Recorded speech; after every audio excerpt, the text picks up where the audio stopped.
Hello everyone, welcome back to part 2 of chapter 4. In part 1, we talk about a circular flow diagram for the closed market economy. So in this part, we are going to talk about households.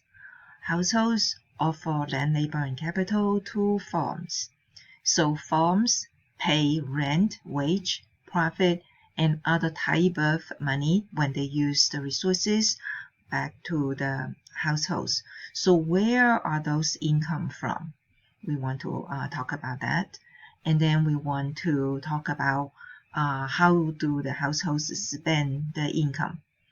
And then the last part is how equal is the income distribution among the households. So let's take a look at where do households get their income from. The most recent data I can find is this. Americans receive rental income, and that takes 4% of the total income. This means that majority of the Americans are not landlords. We don't own a lot of land. And then labor takes 61%. This means that majority of Americans are wage earners. We work for companies, for different organizations and earn our wages and salary. For capital, it takes 7%. So these are the profits. If you have stocks, you will receive the dividend, that is the profit made by the companies. Entrepreneurship is the business owners. Business owner, they are called proprietor, and their income takes 9% of the total income. So throughout all of this data, we got an impression that majority of Americans are wage earners, right? Now let's take a look at how do households spend their income. Where do they spend the income? Majority of the income spent on consumption. So after households get their income, about 19% goes to taxes. Income tax, federal tax, state tax, and then local, you need to pay sales tax, property tax, and all that tax. So this is, it takes the income 19%. And then after you pay the tax, you spend on the consumption, the part that still save down, that is 6.8%.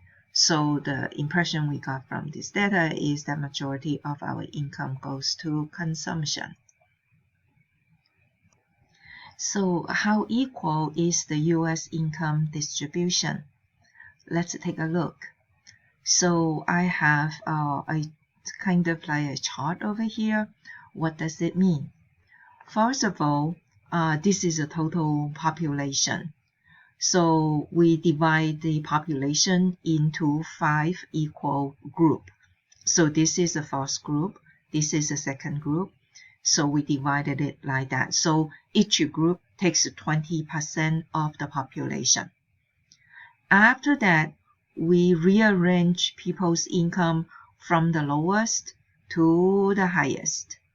So people who don't make any income, 0, 0, 0 is going to be here. And people who make the highest income will be at the end. It's like that. After that, we add everybody's income in the first 20% group and see what is the percent of income they make out of the total income. So this is what we found. Their total income of the first group is 3.8% of the total income. This is the lower middle income. The second 20%, their income takes 7.2% of the total income. So how about the middle income? This is really the middle of the middle. Their income takes 12.1%. And then this is a upper middle income, 20.2%. And usually we call this rich group. The top 20%, their income takes 56.8%. So this income distribution gives us a impression, isn't it, that the highest 20% of the people makes more than half of the national income. So in economics, we have a curve called Lorenz Curve. We use the Lorenz Curve to measure how unequal income distribution is. So we are going to draw the Lorenz Curve for the income distribution of the United States. Okay? Okay, are you ready? All right, let's go. So this is a population share down here, horizontal axis, and then the vertical indicates income shares. So on here, on the table up here, we said that the first 20% of the population makes 3.8% of the income. So what we do is that 20% of the population, 3.8 looks over here, kind of over here, all right? So that is the first point that we can get somewhere out there. Okay, so let's take a look at the second dot. The second one is, this time is 40% of the population. So 40% of the population, let's see, how much income does the first 40% of the population get? In fact, we don't really know, isn't it? We know the second 20%, 7.2. We do know the first 20% makes 3.8. So the first 40% must be the sum of these two, isn't it? So the sum of the two equals to 11, right? So now we need to go to get 11. 11 is somewhere over here. Oops. Okay. Oh no. How come it doesn't work? Okay, so 11 is somewhere over here. Let's find the next one.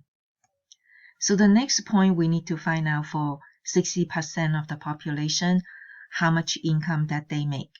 So that means we have to add 3.8 and 7.2 and 12.1. So that is the for 60%. So it's going to be 23.1. 23.1 should be somewhere over here. Yeah, so it's over here. Next, let's do 80%. I know you can do it. Can you do that? Very good. So we add 20.2 on top of 23.1, we got 43.3. So on 80, we need to go to somewhere over here, and that is where the point is. Yep, so it's over here. And then for the last one, that is going to be 100% for the population. And for the income, what do you think? It has to be 100, isn't it? When you add it up, it is a little bit off. That is due to rounding. So we got a point over here. Okay. Next, draw a line, connect all of these points together. You should be able to get Lorenz curve. So this is what Lorenz curve looks like. When you only take a look at the Lorenz curve, it doesn't tell us a lot. So in order to see what does it really mean, we must develop two other curves. First one is the 45-degree line. The 45-degree line is this blue line. It actually means something. Let's see, what does it mean? It actually means that 20% of the population makes 20% of the income. 40% makes 40% of the income. 60% people makes 60% income. 80% makes 80%. You all know that 45-degree line always give you a equal distance, isn't it? What does that mean? It means everyone makes exactly the same income. So we call this line as perfect equality line. Perfect equality, the perfect doesn't mean perfect is good. No, perfect means completely equal. So that is what the 45-degree line means. The other line is this purple line. It's called reverse L-shape line. What does it mean? It means 20% of the population makes zero income. 40% zero income, 60% zero, 80% people makes zero income, 99.99999% makes no income. 1% at the end makes 100% of the income. So what does that mean?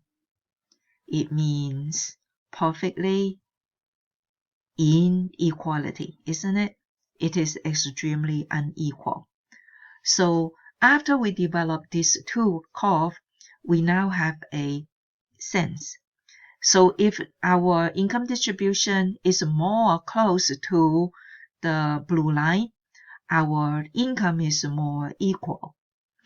If our income distribution is more close to the purple line, it is more unequal. So right now our line kind of like cuts through in between, isn't it? So that is the US income distribution at this moment.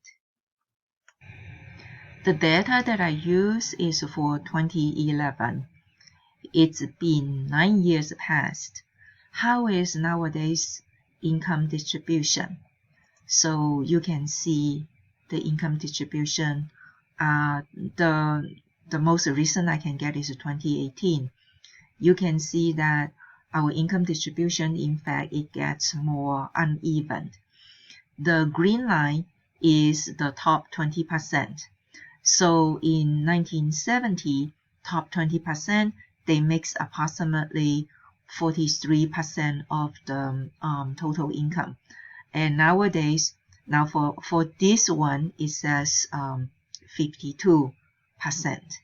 So their income distribution actually increases. This is for the richest.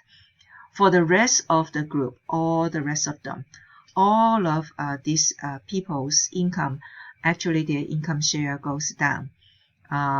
For example, let's say the third one, this one, the grayish one. So in 1970, this group's share of the national income is about 18%. And nowadays, they become 14%. Majority of us, our income actually falls into this. For the rest of the group, they all get down. So the income distribution in the United States becomes more uneven. Besides Lorenz curve, we have Gini coefficient. Gini coefficient is a coefficient that shows how unequal income distribution is, just an easy way. So if the line is fall into a perfect equality, it's 0. For the perfect inequality, they just assign a value that is 100. So the overall world average is 40, the index. For the United States, our income distribution with the Gini coefficient falls around 46, 47 or so. Majority of the European countries, their income distribution falls around 20 to 30 as a Gini coefficient. Okay, I'm going to stop here for this part, and I'll see you in next part.